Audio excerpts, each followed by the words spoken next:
session of our history online class. Dear children, did you study the previous question? In the previous class, we studied about 1857 revolt or rebellion of 1857.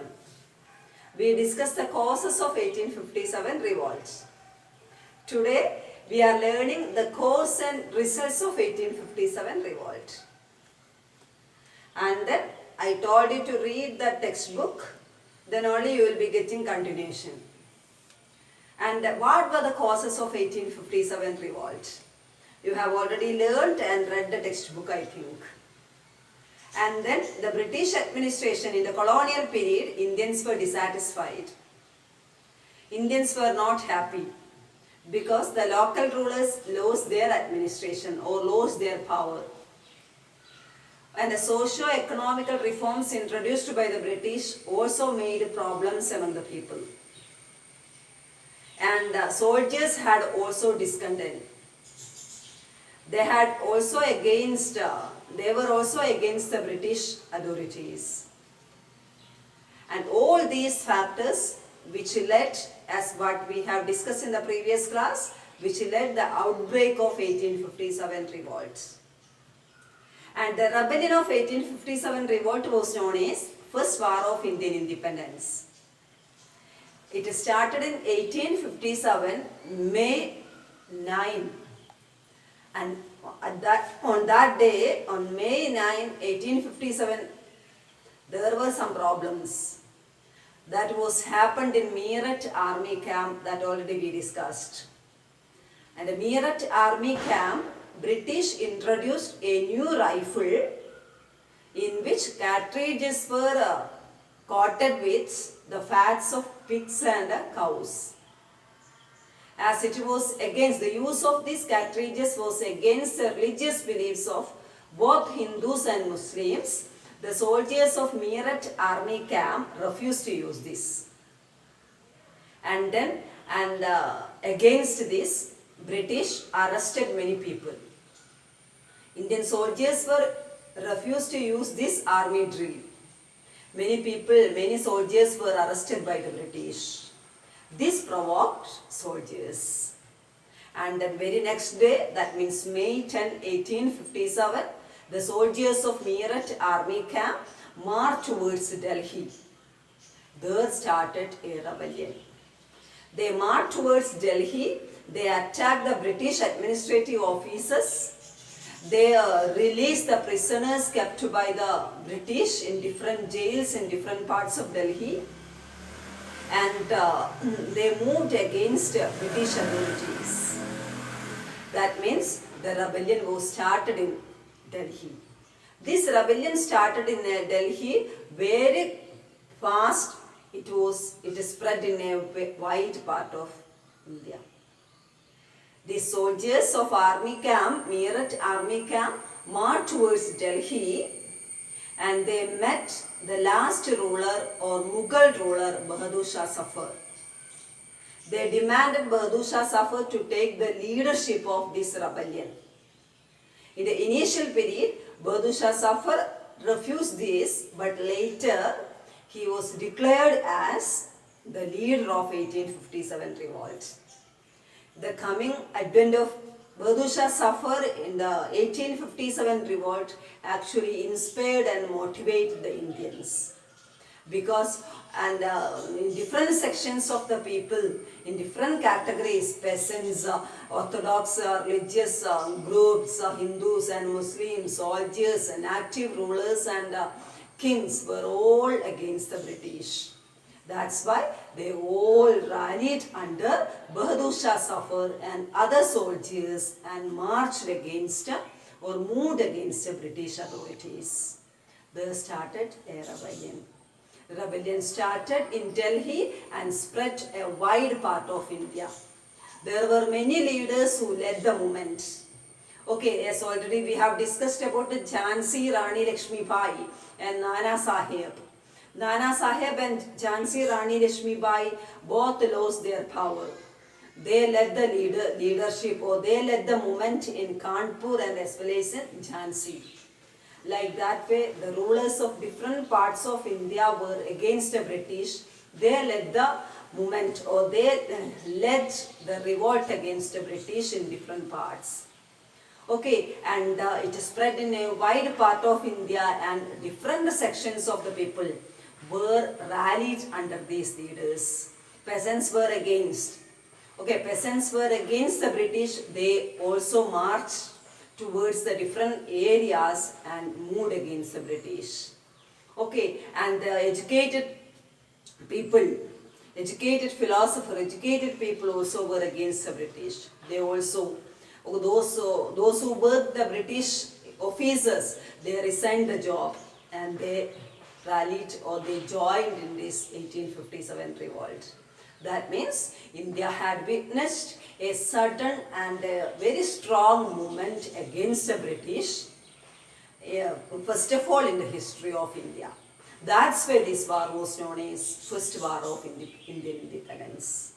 But my dear children, against Indians, against the Indian leaders, British also took massive steps.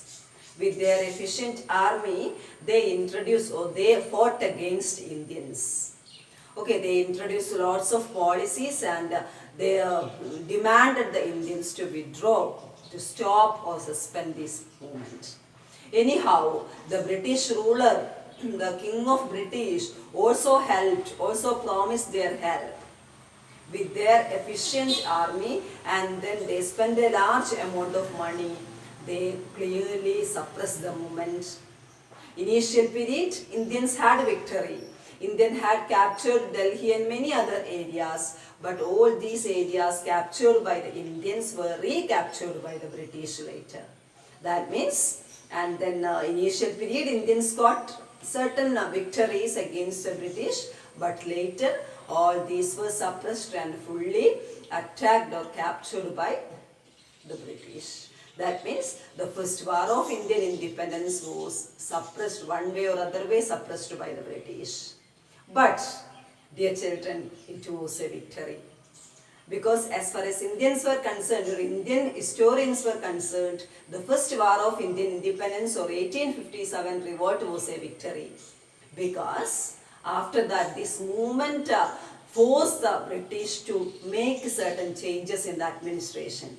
After 1857 revolt, British made lots of changes in the Indian administration. From that we can say that the movement started, organized by the Indian people, was a victory. And what were the changes? What were the results? That we are discussing in the next part. Is it okay? Okay, read this part. You can see that there are many places and names of many leaders are there in the textbook. That all you read it and make it clear. Okay, the next we are discussing the results of 1857 revolt. Okay, next we are discussing the results of 1857 revolt. What were the policies or changes made by the British after 1857 revolt? What we are discussing.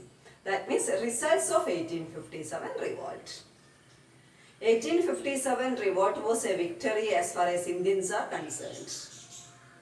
But as far as British were concerned, it was not a victory, but actually it shocked the British authorities.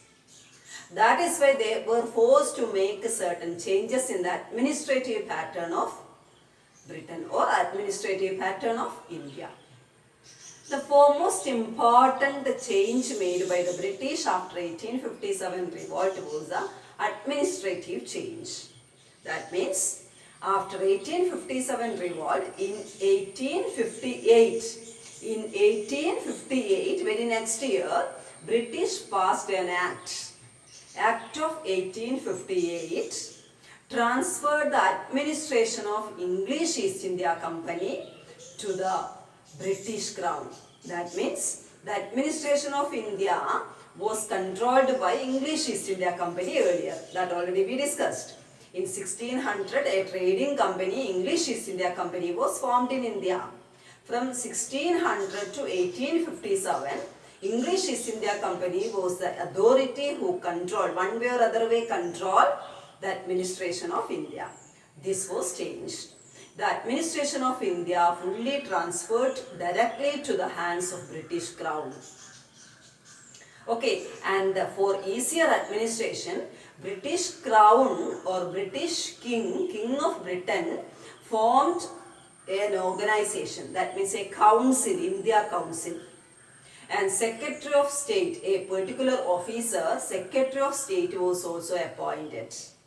In order to make administration very smooth, a council was appointed, Secretary of State and many representatives were appointed by the British.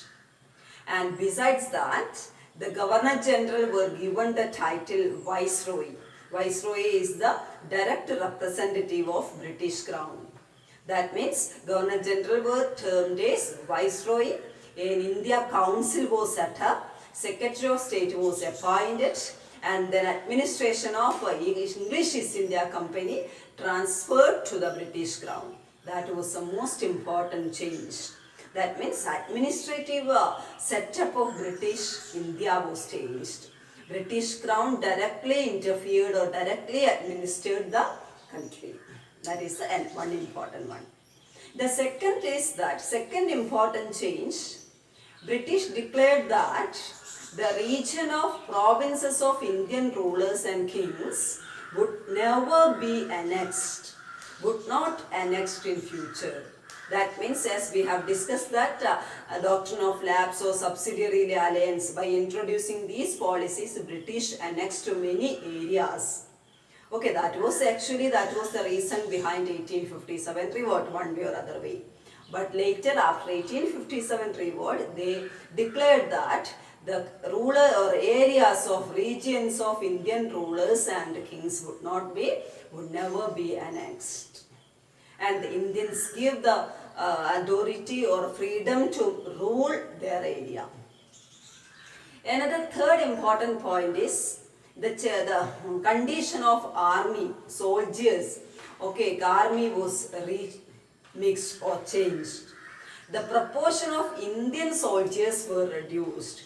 Actually, we discussed that it was the soldiers of different army camp who actually started the movement.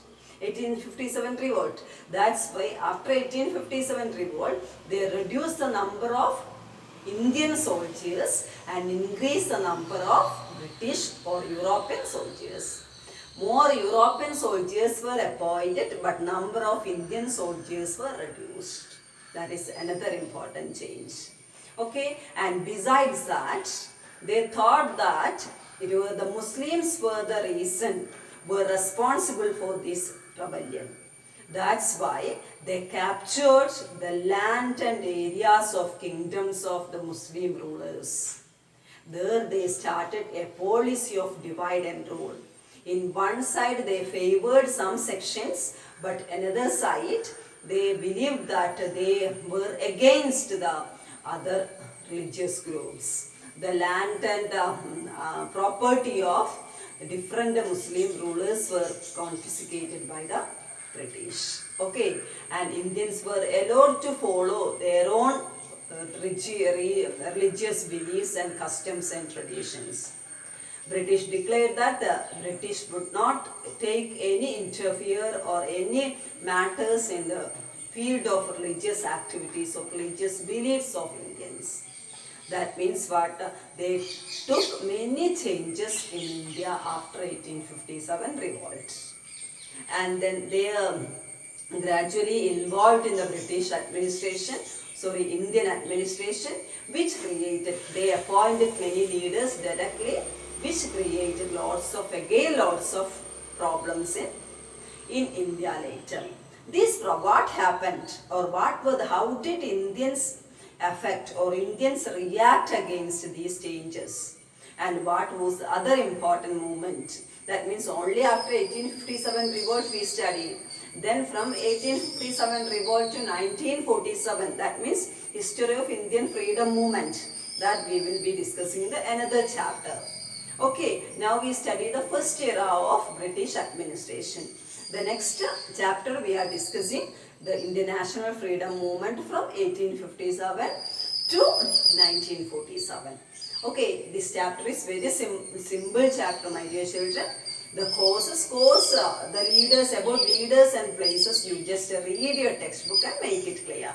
That is enough. Okay, and the results or changes introduced by the British, which is very important. That also you must read the textbook. Okay, by reading textbook, you may be getting lots of points and it will be coming for exams also. 1 mark multiple choice questions. That's why read your textbook and make it clear. Okay, and then as I usually am telling that same thing, if you have any doubts, you clear your doubts. Okay, you are free to call me at any time, you clear your doubts. And I will be giving the notes. Write these notes in your notebook and study it, prepare for the test. Okay, and then it is very important to read the textbook, you don't forget it. Okay, if you are studying only the question answers what I am giving to you, you cannot score that full mark. That's why read your textbook and make it clear. Okay, in the next class we will be starting a new lesson from political science, and before that all these writing work must be completed. And send your notebooks to me for corrections through WhatsApp, or you have to post your notebooks in the Google or classrooms. Okay, read it and make it clear. Thank you. Dear children, let us recall the question and answers what we have learned now. The first question: in what ways did the British change their policies as a result of the rebellion of 1857? The answer: the important changes introduced by the British in India after 1857 revolt were. The answer: first point, the British Parliament passed a new Act in 1858 which transferred the powers of the British East India Company directly to the British Crown.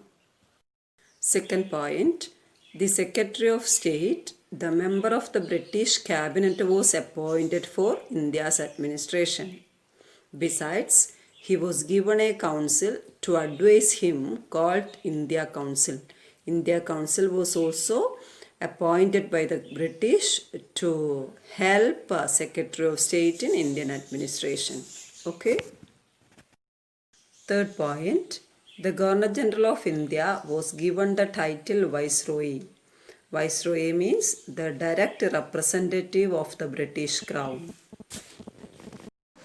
The fourth point, all ruling chiefs of the country were assured that their territory would never be annexed in future.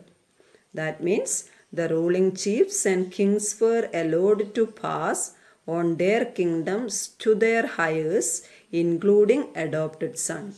Okay.